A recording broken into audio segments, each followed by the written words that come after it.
Baby Isabella Rose Manzano o Baby Peanut 1-year-old na ngayong araw ng December 28, mula sa Instagram account ng celebrity couple na sina Jessie Mendiola at Luis Manzano ay masaya nilang ibinahagi sa publiko ang iilang larawan ng birthday girl na si Baby Peanut kung saan ay nagkaroon ito ng isang mini pictorial bilang pagdiriwang nito ng kanyang ika-first birthday ngayong araw.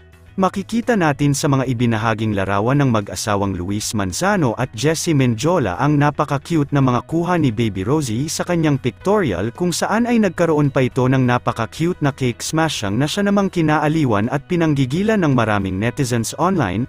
Kalakip ang mga larawan ay nagbigay din sina Luis Manzano at Jessie Mendiola ng kani-kanilang matatamis na mensahe ng pagbati para sa ika-first birthday ng kanilang anak na si Baby Rosie. Narito ang matamis na pagbati ni Jessie Mendiola kay Baby Peanut.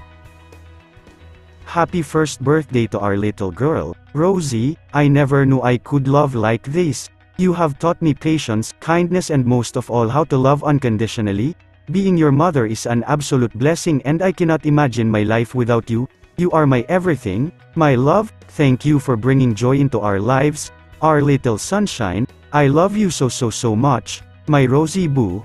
Narito naman ang mensahe ni Daddy Luis Manzano para sa ika-first birthday ni Baby Rosie. Happy first birthday to the peanut that changed our lives.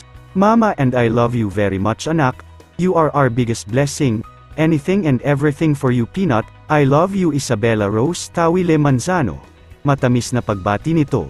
Samantala, inaabangan naman ng maraming netizens ang iilan pang mga kaganapan sa first birthday celebration ni Baby Peanut ngayong araw. Matatandaan na nagkaroon na ito ng first celebration nito lamang nakaraan kung saan ay nagkaroon pa ng isang engranding double celebration dahil ng araw na iyon ay kaarawan din ng kanyang mommy Jessie Mendiola. Narito panoorin naman natin ang iilang cute random videos ni Baby Peanut.